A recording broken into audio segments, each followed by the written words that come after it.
ಕೃಷ್ಣಾಯ ವಾಸುದೇವಾಯ ಹರಯೇ ಪರಮಾತ್ಮನೇ ಪ್ರಣತಕ್ಲೇಶನಾಶಾಯ ಗೋವಿಂದಾಯ ನಮೋ ನಮಃ. ಬುದ್ಧಿರ್ಬಲಂ ಯಶೋಧೈರ್ಯಂ ನಿರ್ಭಯತ್ವಂ ಅರೋಗತಾ ಅಜಾಡ್ಯಂ ವಾಕ್ಪಟುತ್ವಂ ಚ ಹನುಮತ್ ಸ್ಮರಣಾತ್ ಭವೇತ್. ವಕ್ರತುಂಡ ಮಹಾಕಾಯ ಕೋಟಿ ಸೂರ್ಯ ಸಮಪ್ರಭ ನಿರ್ವಿಘ್ನಂ ಕುರು ಮೇ ದೇವ ಸರ್ವಕಾರ್ಯೇಷು ಸರ್ವದಾ. ಸತ್ಯಾಭಿಜ್ಞಕರಾಬ್ಜೋತ್ಥಾನ್ ಪಂಚಾಶತ್ ವರ್ಷ ಪೂಜಕಾನ್ ಸತ್ಯಪ್ರಮೋದ ತೀರ್ಥಾರ್ಯಾನ್ ನೌಮಿನ್ಯಾಯ ಸುಧಾರತಾನ್. ಶಾಸ್ತ್ರೇಷು ಪಾರದೃಶ್ವಾನಂ ಶಾಸ್ತ್ರಜ್ಞೇಷು ಚ ವತ್ಸಲಂ ದೀನಭಕ್ತೋದ್ಧಾರಕರಂ ಸತ್ಯಾತ್ಮಾನಂ ಗುರುಂ ಭಜೆ. ಶ್ರೀ ಗುರುಭ್ಯೋ ನಮಃ. ಹರೇ ಶ್ರೀನಿವಾಸ. ನವರಾತ್ರಿಯ ಈ ಪರ್ವದಲ್ಲಿ, ಈ ಪುಣ್ಯ ಪರ್ವದಲ್ಲಿ ದುರ್ಗಾದೇವಿಯ ಮಹಿಮೆಯನ್ನು ತಿಳಿದುಕೊಳ್ಳುವಂತಹ ಒಂದು ಪ್ರಯತ್ನವನ್ನ ಮಾಡೋಣ. ನವರಾತ್ರಿಯಲ್ಲಿ ನವರಾತ್ರಿ ಅಂತ ಶಬ್ದ ನಾವು ಕನ್ನಡದೊಳಗೆ ಬಳಸ್ತೀವಲ್ವಾ, ಹಂಗಂದ್ರೆ ಇದೇನು ಈ ಆರಾಧನೆ ಈ ಆಚರಣೆಗಳೆಲ್ಲ ಕೇವಲ ರಾತ್ರಿ ಹೊತ್ತಿಗೆ ಸೀಮಿತವಾದದ್ದು ಅಂತ ಈ ರೀತಿಯಾದಂತಹ ಮತ್ತೆ ಸಂದೇಹ ಇಲ್ಲಿ ಬರಕೂಡುದು. ಯಾಕಂದ್ರೆ ರಾತ್ರ ಎಂಬುವಂತಹ ಸಂಸ್ಕೃತ ಶಬ್ದ ಅದು. ನಾವು ಅದನ್ನ ನಮ್ಮ ಆಡು ಭಾಷೆಯಲ್ಲಿ ನವರಾತ್ರಿ ಅಂತ ಮಾಡ್ತೀವಿ, ನವರಾತ್ರೋತ್ಸವ ಅಂತ ಕರೆದಾರ. ಸಂಸ್ಕೃತದಲ್ಲಿ ರಾತ್ರ ಅಂತಂದ್ರೆ ಅಹೋರಾತ್ರ ಅಂತ ಕರೀತಾರೆ. ಅಂದ್ರೆ ಬೆಳಿಗಿನಿಂದ ಪ್ರಾತಃ ಕಾಲದಿಂದ ರಾತ್ರಿಯವರೆಗೂ ಮಾಡುವಂಥದ್ದು ಅಹೋರಾತ್ರ ಎಂಬ ಶಬ್ದ. ಹಿಂಗಾಗಿ ಇದು ನವರಾತ್ರ ಅಂತ ಕರೆಸಿಕೊಳ್ತದೆ. ಹಿಂಗಾಗಿ ನವರಾತ್ರಿ ಅಂದ್ರೆ ಎಲ್ಲ ಆಚರಣೆಗಳು ಬಹುಶಃ ರಾತ್ರಿಯ ಹೊತ್ತಿನಲ್ಲಿ ಎಂಬುವಂಥ ಯಾವ ಇಲ್ಲಿ ಸಂದೇಶ ಅಲ್ಲ.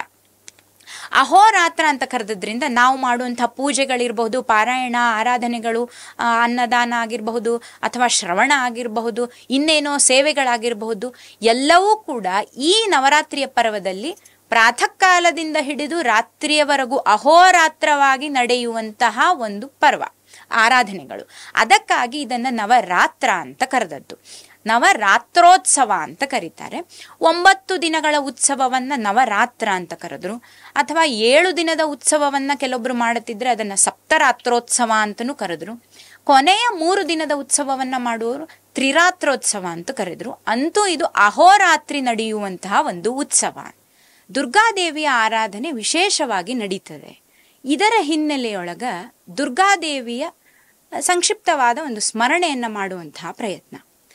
ನಮಗೆ ದಾಸ ಸಾಹಿತ್ಯದಲ್ಲಿ ಆಗಿರಬಹುದು, ವ್ಯಾಸ ಸಾಹಿತ್ಯದಲ್ಲಿ ಆಗಿರಬಹುದು, ದುರ್ಗೆಯ ಮಹಿಮೆಯನ್ನ ಎಲ್ಲೆಲ್ಲಿ ತಿಳಿಸಿಕೊಟ್ಟಿದ್ದಾರೋ ಅದನ್ನ ಕೆಲವು ವಿಷಯಗಳನ್ನ ತಿಳಿಯುವ ಒಂದು ಪ್ರಯತ್ನ.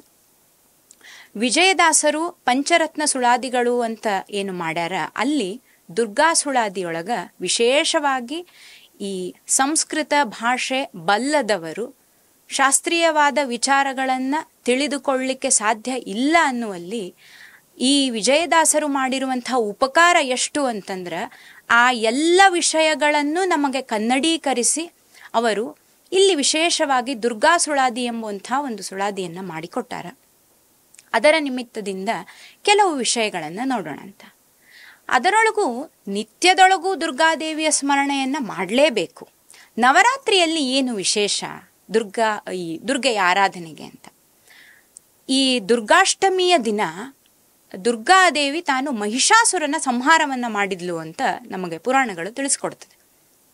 ಮಹಿಷ ಎಂಬುವಂಥ ಈ ಕೋಣದ ರೂಪದಲ್ಲಿ ಇರುವಂತಹ ಒಬ್ಬ ಅಸುರ, ಅವನನ್ನ ಮತ್ತೆ ದುರ್ಗಾದೇವಿ ಸಾಕ್ಷಾತ್ ಲಕ್ಷ್ಮೀದೇವಿ ತಾನು ದುರ್ಗೆಯ ಅವತಾರವನ್ನು ಎತ್ತಿ ಈ ಮಹಿಷಾಸುರನನ್ನ ಸಂಹಾರ ಮಾಡಿದ್ದು ಅದು ಈ ದುರ್ಗಾಷ್ಟಮಿಯ ದಿನ ಅಂತ ತಿಳಿಸ್ತಾರೆ.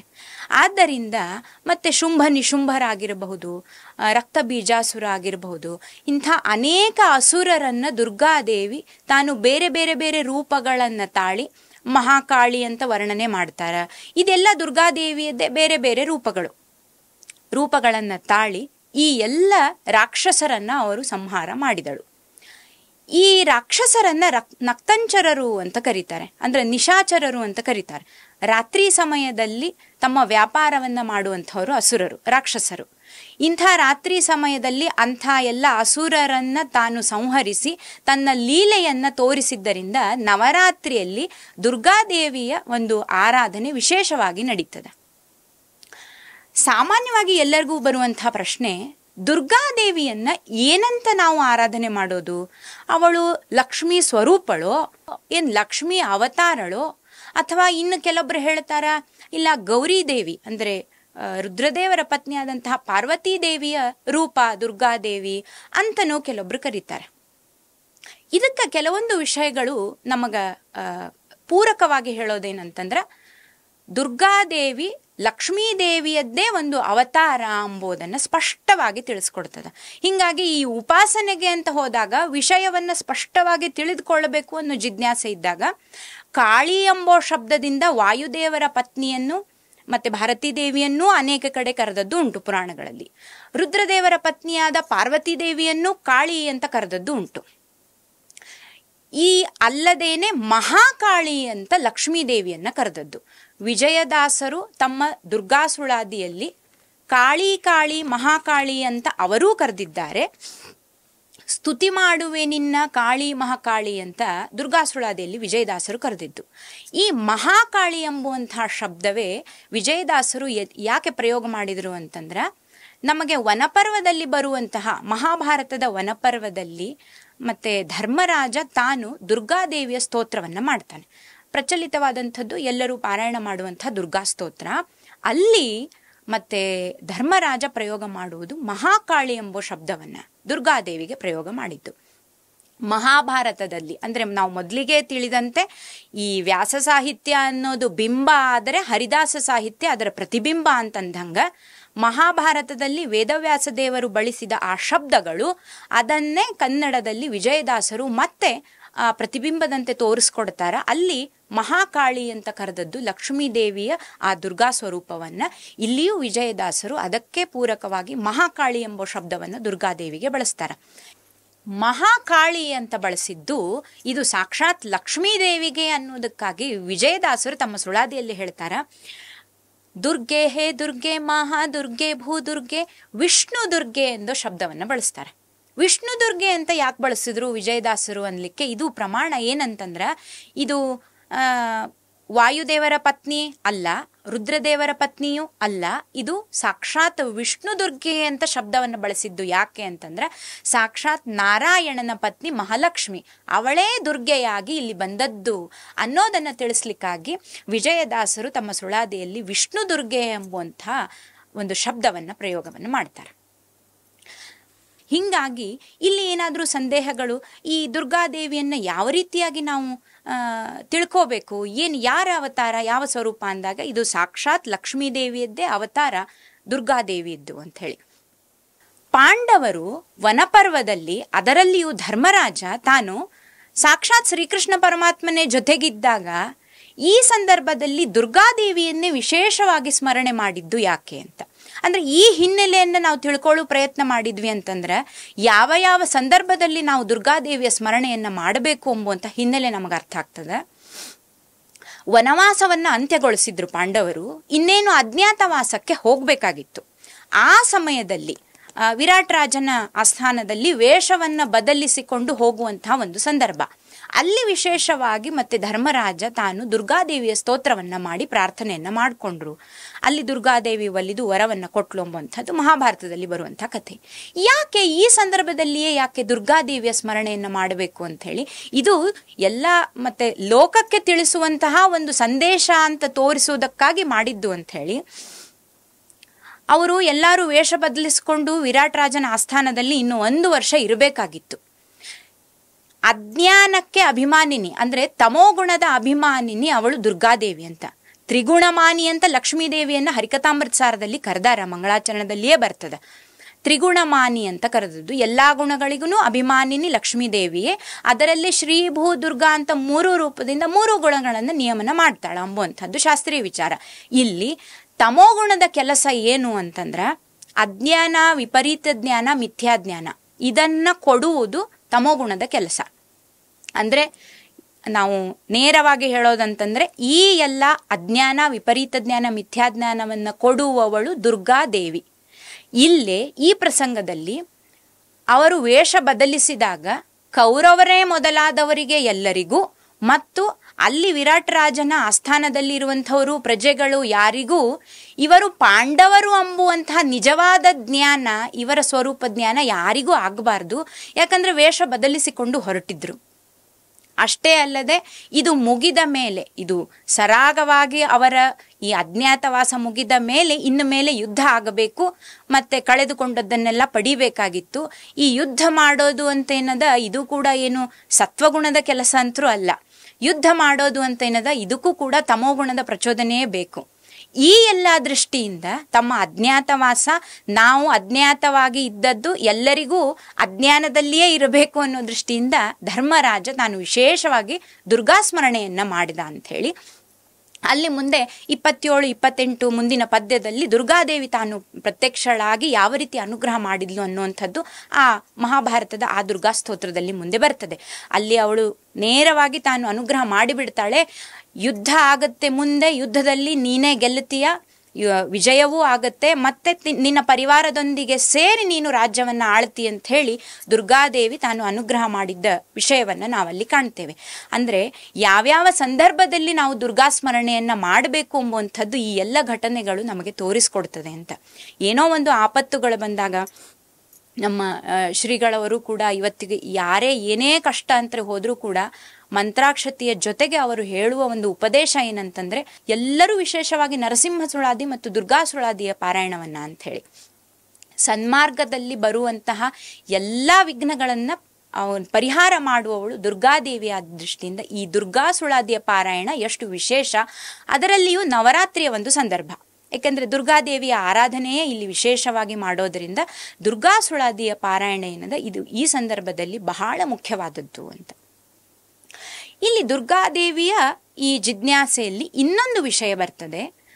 ಆ ದುರ್ಗಾ ಸ್ತೋತ್ರದಲ್ಲಿ ಮತ್ತು ಅನೇಕ ಕಡೆಗಳಲ್ಲಿ ಪುರಾಣಗಳಲ್ಲಿ ಬಂದ ಶಬ್ದ ಏನಂತಂದ್ರೆ ಕೃಷ್ಣನ ಭಗಿನಿ ಎಂಬುವಂತಹ ಒಂದು ಶಬ್ದ ಬರ್ತದೆ. ಇಲ್ಲಿ ನಮಗೆಲ್ಲ ಬಹಳಷ್ಟು ಕಡೆ ಒಮ್ಮೊಮ್ಮೆ ಸಂದೇಹ ಬರೋದೇನಂದ್ರ ದುರ್ಗಾದೇವಿ ಸಾಕ್ಷಾತ್ ಲಕ್ಷ್ಮೀದೇವಿ ಅವತಾರಳು ಅಂತ ನಿಜಾನೇ, ಇವಳನ್ನ ಭಗವಂತನ ಭಗಿನಿ ಸಹೋದರಿ ಅಂತ ಇದು ಹೆಂಗೆ ಉಪಾಸನೆ ಮಾಡೋದು, ಈ ಸಂದೇಹ ಇದಕ್ಕೆ ಹೆಂಗೆ ಪರಿಹಾರ ಅಂತ. ಅದಕ್ಕೆ ವಿಜಯದಾಸರು ಆ ಶಬ್ದವನ್ನ ಬಳಸ್ತಾರೆ, ಜನನ ಮರಣ ರಹಿತೆ ಖ್ಯಾತೆ ಅಂತ ಹೇಳಿ. ನಿತ್ಯ ಮುಕ್ತಳು ಲಕ್ಷ್ಮೀದೇವಿ, ಅವಳಿಗೆ ಅಂದ್ರೆ ದುರ್ಗಾದೇವಿಗೆ ಲಕ್ಷ್ಮೀದೇವಿ ಅಂತ ತಗೋಬಹುದು. ಇಲ್ಲಿ ದುರ್ಗಾ ಎಂಬೋ ಶಬ್ದ ಉತ್ತಮ ಅಂತ ಹೇಳಿ ದುರ್ಗಾ ಶಬ್ದವನ್ನು ಬಳಸ್ತಿರೋದು. ದುರ್ಗಾದೇವಿಗೆ ಗರ್ಭವಾಸನೆ ಇಲ್ಲ, ಅವಳು ಯಶೋದೆಯಲ್ಲಿ ಹುಟ್ಟಿದಳು, ಕೃಷ್ಣ ದೇವಕಿಯಲ್ಲಿ ಅವತರಿಸಿದ.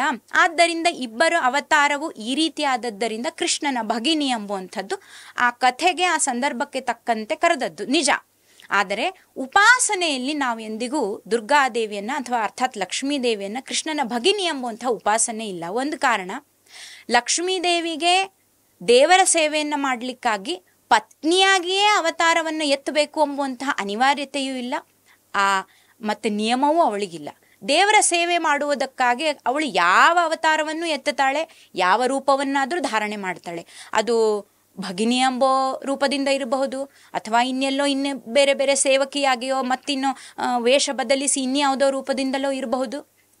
ಅಂತೂ ಉಳಿದ ಎಲ್ಲ ದೇವತೆಗಳಿಗೆ ಹೆಂಗೆ ಒಂದು ಚೌಕಟ್ಟಿದೆಯೋ ಹಾಗೆ ಲಕ್ಷ್ಮೀ ದೇವಿಗೆ ದೇವರ ಸೇವೆಯನ್ನ ಮಾಡಬೇಕು ಅನ್ಲಿಕ್ಕಾಗಿ ಇಂಥದ್ದೇ ರೂಪವನ್ನ ತಾಳಬೇಕು ಎಂಬುವಂಥ ಯಾವ ಅನಿವಾರ್ಯತೆ ಆಗಲಿ ನಿಯಮ ಇಲ್ಲ. ಆದ್ದರಿಂದ ಅಲ್ಲಿ ಯಶೋದೆಯಲ್ಲಿ ಹುಟ್ಟಿದ್ದು ನಿಜ, ಭಗಿನಿ ಅಂತ ಕರೆದದ್ದು ನಿಜ, ಶಬ್ದವನ್ನ ಸಹೋದರಿ ಅಂತ ಬಳಸಿದ್ದು ನಿಜ. ಅದು ಆ ಅವತಾರದ ಆ ಸಂದರ್ಭದಲ್ಲಿ ಮಾತ್ರ ಹೇಳಿದ್ದು. ಅಲ್ಲಿಯೂ ಕೂಡ ತಾಯಿಯ ಸ್ತನ್ಯಪಾನವನ್ನ ಮಾಡುವಂಥ ಶಿಶುವಾಗಿ ದುರ್ಗಾದೇವಿ ಜನಿಸಿದ್ಲು ಎಂಬುವಂಥ ಉಲ್ಲೇಖವೂ ಇಲ್ಲ. ಅವಳು ಅಷ್ಟಭುಜಧಾರಿಣಿಯಾಗಿ ಆಕಾಶಕ್ಕೆ ಅಭಿಮಾನಿಯಾದಂತಹ ಲಕ್ಷ್ಮೀದೇವಿ ತಾನು ದುರ್ಗಾ ರೂಪವನ್ನು ತಾಳಿ ಆಕಾಶಕ್ಕೆ ಹೋಗಿ ನಿಂತ್ಲು ಅಂತ ಹೇಳಿ ಆ ಕಥೆಯನ್ನು ನಾವು ಹೆಂಗೆ ಕೇಳ್ತೀವೋ ಹಂಗ ಘಟನೆಯಲ್ಲಿ ಇದು ಬಂದರೂ ಕೂಡ ಲಕ್ಷ್ಮೀ ದೇವಿಗೆ ಯಾವ ನಿರ್ಬಂಧ ಇಲ್ಲ. ಯಾರ ಗರ್ಭದಿಂದ ಜನಿಸಿದಳು ಅಂಬುವಂಥದ್ದು ದುರ್ಗಾದೇವಿಗೆ ಅದರ ನಿಯಮವೇ ಇಲ್ಲ, ಗರ್ಭವಾಸವೇ ಇಲ್ಲ, ಜನನ ಮರಣ ರಹಿತೆ ಅಂತ ಹೇಳಿ ವಿಜಯದಾಸರು ತಮ್ಮ ಸುಳಾದಿಯಲ್ಲಿ ಆ ಶಬ್ದವನ್ನು ಬಳಸ್ತಾರೆ. ಹಿಂಗಾಗಿ ಇಲ್ಲಿ ಭಗಿನಿ ಅಂತ ಬಳಸಿದರೂ ಕೂಡ ದುರ್ಗಾದೇವಿ ತಂಗಿಯಾಗಿ ಕಂಡರೂ ಕೂಡ ಸಾಕ್ಷಾತ್ ಲಕ್ಷ್ಮೀ ದೇವಿಯೇ ಅಲ್ಲಿ ಅವತಾರವೆತ್ತಿದ್ದರಿಂದ ಇದು ಉಪಾಸನೆಯಲ್ಲಿ ಈ ರೀತಿ ಬಂದದ್ದು ಇಲ್ಲ ಅಂತ ಹೇಳಿ. ಹಿಂಗ ಈ ದುರ್ಗಾದೇವಿಯ ಒಂದು ವಿಶೇಷ ಈ ಸಂದರ್ಭದೊಳಗ ಇನ್ನೊಂದು ಜಿಜ್ಞಾಸೆ ಏನು ಅಂತಂದ್ರೆ, ಕನ್ಯೆ ಅಂತ ಕರೆದದ್ದು ದುರ್ಗಾದೇವಿಯನ್ನ, ಬ್ರಹ್ಮಚಾರಿಣಿ ಅಂತ ಕರೆದದ್ದು, ಕನ್ಯೆ ಅಂತ ಕರೆದದ್ದು. ವಿಜಯದಾಸರು ತಮ್ಮ ಸುಳಾದಿಯೊಳ್ಳು ಕನ್ಯೆ ಅನ್ನೋ ಶಬ್ದವನ್ನು ಬಳಸ್ಯಾರ. ಏನಿದು, ಇದರ ಹಿನ್ನೆಲೆ ಏನು ಅಂತ ಹೇಳಿ, ಬಾಣಾಸುರ ಅಂಬುವಂಥ ಒಬ್ಬ ರಾಕ್ಷಸ ಅಸುರ ಭಾರಿ ತಪಸ್ಸನ್ನ ಮಾಡಿ ತಾನು ವರವನ್ನ ಪಡಿತಾನೆ. ಏನು ಅಂದ್ರೆ ಕನ್ಯೆಯಿಂದಲೇ ತನ್ನ ಮತ್ತೆ ಸಂಹಾರವಾಗಬೇಕು, ಅದಲ್ಲದೆ ಯಾವ ದೇವತೆಗಳಿಂದಾಗಲಿ ಇನ್ಯಾರಿಂದಾಗಲೂ ತನಗೆ ಮತ್ತೆ ಮರಣ ಬರಬಾರದು ಎಂಬುವಂಥ ಅವನ ಒಂದು ವರ. ಆ ಬಾಣಾಸುರನನ್ನ ಸಂಹಾರ ಮಾಡ್ಲಿಕ್ಕೋಸ್ಕರವಾಗಿ ಲಕ್ಷ್ಮೀದೇವಿ ತಾನು ಕನ್ಯೆಯಾಗಿ, ಅಂದ್ರೆ ಅದಕ್ಕಾಗಿ ದುರ್ಗಾದೇವಿಯನ್ನ ಬ್ರಹ್ಮಚಾರಿಣಿ, ಕನ್ಯೆ ಎಂಬೋ ಇತ್ಯಾದಿ ಶಬ್ದಗಳಿಂದ ಪ್ರಯೋಗ ಮಾಡಿ ಕರೆದದ್ದು. ತಾನು ಕನ್ಯೆಯಾಗಿ ದುರ್ಗಾದೇವಿಯಾಗಿ ಆ ಬಾಣಾಸುರನನ್ನು ಸಂಹಾರ ಮಾಡಿದಳು ಅಂತ ಹೇಳಿ ಇದು ಪುರಾಣದಲ್ಲಿ ಉಲ್ಲೇಖವಾದಂತಹ ಒಂದು ಘಟನೆ. ಆದ್ದರಿಂದ ಆ ವರವನ್ನ ನಿಜ ಮಾಡುವುದಕ್ಕಾಗಿ ಲಕ್ಷ್ಮೀದೇವಿ ತಾನು ದುರ್ಗೆಯಾಗಿ ಕನ್ಯೆಯಾಗಿ ಆ ಬಾಣಾಸುರನನ್ನು ಸಂಹಾರ ಮಾಡಿದಳು ಅಂತ ಹೇಳಿ ಇದನ್ನೇ ಸಂದೇಶವಾಗಿ ಇಟ್ಟುಕೊಂಡು, ಇದನ್ನೇ ನಿಮಿತ್ತ ಮಾಡಿಕೊಂಡು ನವರಾತ್ರಿಯಲ್ಲಿ ಈ ಕನ್ಯೆ ಪೂಜೆಯನ್ನ ಮಾಡುವುದು ಅಂತ ಹೇಳಿ ಒಂದು ಪ್ರಥಾ, ಒಂದು ಪದ್ಧತಿ ಬೆಳೆದು ಬಂದಿದೆ ಇವತ್ತಿಗೂ. ಆ ಕನ್ಯೆಯರಲ್ಲಿ 2 ವರ್ಷದಿಂದ 10 ವರ್ಷದ ಮಧ್ಯದ ವಯಸ್ಸಿನ ಕನ್ಯೆಯರು ಅಂತೇನಿದ್ದಾರೆ ಅವರಲ್ಲಿ ವಿಶೇಷವಾಗಿ ದುರ್ಗೆಯ 9 ರೂಪಗಳನ್ನು, ಬೇರೆ ಬೇರೆ ಬೇರೆ ಹೆಸರುಗಳನ್ನು, ನಾಮಗಳನ್ನು ತಿಳಿಸ್ತಾರ. ಅಂಥ ದುರ್ಗಾದೇವಿಯ ಅನೇಕ ರೂಪಗಳನ್ನು ಅಲ್ಲಿ ಆವಾಹನ ಮಾಡಿ, ನಮ್ಮ ಶ್ರೀಮಠದಲ್ಲಿ ಇಂದಿಗೂ ಈ ಸಂಪ್ರದಾಯ ಇದೆ. ಮೊದಲನೇ ದಿನ, 2ನೇ ದಿನ 2, 3ನೇ ದಿನ 3 ಜನ ಕನ್ಯೆಯರು, ಹಿಂಗ 9 ದಿನ ಕೂಡ ವಿಶೇಷವಾಗಿ ಆ ಕನ್ಯೆಯರಲ್ಲಿ ದುರ್ಗಾದೇವಿಯ ಒಂದು ಅಧಿಷ್ಠಾನವನ್ನು ಪ್ರಾರ್ಥನೆ ಮಾಡಿ, ಆವಾಹನೆಯನ್ನು ಮಾಡಿ ಕನ್ಯೆ ಪೂಜೆಯನ್ನು ಮಾಡುವುದು ವೈಭವದಿಂದ ಅಂಬುವಂಥದ್ದು ಇದು ಅನೇಕ ಕಡೆಗಳಲ್ಲಿ ಪ್ರಚಲಿತವಾದದ್ದು. ಬಹಳಷ್ಟು ಜನ ಈ ಪದ್ಧತಿಯನ್ನು ಇವತ್ತಿಗೂ ಮಾಡ್ತಾರೆ. ಅದರೊಳಗೂ ದುರ್ಗಾಷ್ಟಮಿಯ ದಿನ ವಿಶೇಷವಾಗಿ ಆ ಕನ್ಯಾ ಪೂಜೆಯನ್ನು ಮಾಡೋದು ಅನ್ನುವಂಥ ಒಂದು ಪದ್ಧತಿ ಬೆಳೆದು ಬಂದಿತ್ತು. ಯಾಕೆ ಕನ್ಯೆಯರಲ್ಲಿಯೇ ಈ ವಿಶೇಷವಾದದ್ದು ಅಂತ ಹೇಳಿ ಅಂದದ್ದಕ್ಕೆ ಈ ಹಿನ್ನೆಲೆ, ದುರ್ಗಾದೇವಿ ತಾನು ಕನ್ಯೆಯಾಗಿ ಬ್ರಹ್ಮಚಾರಿಣಿಯಾಗಿ ಇದ್ದದ್ದು. ಆದ್ದರಿಂದ ಆ ನಿಮಿತ್ತದಿಂದ ಕನ್ಯೆಯರ ಪೂಜೆಯನ್ನು ಮಾಡುವಂಥದ್ದು ನವರಾತ್ರಿಯಲ್ಲಿ ವಿಶೇಷವಾಗಿ ಬೆಳೆದು ಬಂದದ್ದು ಅಂತ ಹೇಳಿ. ಹಿಂಗ ಈ ದುರ್ಗಾ ಸುಳಾದಿ ಎಂಬುವಂಥದ್ದೇನದ ಎಲ್ಲ ಕಷ್ಟಗಳನ್ನು ಪರಿಹಾರ ಮಾಡುವುದು, ಹೇಗೆ ಪಾಂಡವರು ತಾವು ಮಾಡಿ ಅದನ್ನು ಜಗತ್ತಿಗೆ ಸಂದೇಶ ಕೊಟ್ಟರು, ಯಾವ ಯಾವ ಸಮಯದಲ್ಲಿ ದುರ್ಗಾದೇವಿ ನಮ್ಮನ್ನು ರಕ್ಷಣೆ ಮಾಡ್ತಾಳೆ ಎಂಬುವಂಥದ್ದು ನಿತ್ಯದಲ್ಲಿಯೂ ಪಾರಾಯಣ ಮಾಡಲೇಬೇಕು. ಆದರೂ ಈ ಸಂದರ್ಭದಲ್ಲಿ ವಿಶೇಷವಾಗಿ ನವರಾತ್ರಿಯಲ್ಲಿ ದುರ್ಗಾ ಸುಳಾದಿಯನ್ನು ಪಾರಾಯಣ ಮಾಡಬೇಕು ಎಂಬುವಂಥದ್ದು. ಹೀಗೆ ಈ ನವರಾತ್ರಿಯ ಈ ಪರ್ವದೊಳಗ ವಿಶೇಷವಾಗಿ ಒಂದು ದುರ್ಗೆಯ ಸ್ಮರಣೆಯನ್ನ ಮಾಡುವುದು ಎಂಬುವಂಥ ಒಂದು ಸಣ್ಣ ಪ್ರಯತ್ನ. ಈ ನಿಮಿತ್ತದಿಂದ ಎಲ್ಲ ಸ್ತ್ರೀಯರು, ಕೇವಲ ಸ್ತ್ರೀಯರು ಅಂತಲ್ಲ, ಇದನ್ನ ಎಲ್ಲರೂ ಮಾಡಲೇಬೇಕಾದದ್ದು. ಅದರೊಳಗೂ ವಿಶೇಷವಾಗಿ ಸ್ತ್ರೀಯರಿಗೆ ಒಂದು ಜಿಜ್ಞಾಸೆ, ನವರಾತ್ರಿ ಸಂದರ್ಭದೊಳಗೆ ನಾವೇನು ವಿಶೇಷವಾಗಿ ಪಾರಾಯಣ ಮಾಡಬಹುದು ಎಂಬುವಂಥದ್ದು. ದುರ್ಗಾ ಸುಳಾದಿಯ ಪಾರಾಯಣ, ವಿಶೇಷವಾದ ಪಾರಾಯಣ ಏನದ ಇದು ಬಹಳ ತಾರಕ ಅಂತ ಹೇಳಿ ಹಿರಿಯರು ಹೇಳ್ತಾರ. ಸ್ವಾಮಿಗಳು ಅದನ್ನು ಅನೇಕ ಬಾರಿ ಎಲ್ರಿಗೂ ಹೇಳ್ತಾರ. ಆ ನಿಮಿತ್ತದಿಂದ ಈ ನವರಾತ್ರಿಯ ಪರ್ವದಲ್ಲಿ ಎಲ್ಲರೂ ವಿಶೇಷವಾಗಿ ದುರ್ಗಾ ಸುಳಾದಿಯ ಪಾರಾಯಣದೊಂದಿಗೆ ದುರ್ಗೆಯ ಸ್ಮರಣೆಯನ್ನ ಮಾಡಬೇಕು ಅಂತ ಹೇಳ್ತಾ ಈ ವೇದಿಕೆಯ ಮೂಲಕ ಎಲ್ಲರಿಗೂ ನವರಾತ್ರಿಯ ಶುಭಾಶಯಗಳನ್ನು ತಿಳಿಸ್ತಾ ಈ ವಿಷಯವನ್ನ ಶ್ರೀ ಕೃಷ್ಣಾರ್ಪಣಮಸ್ತು.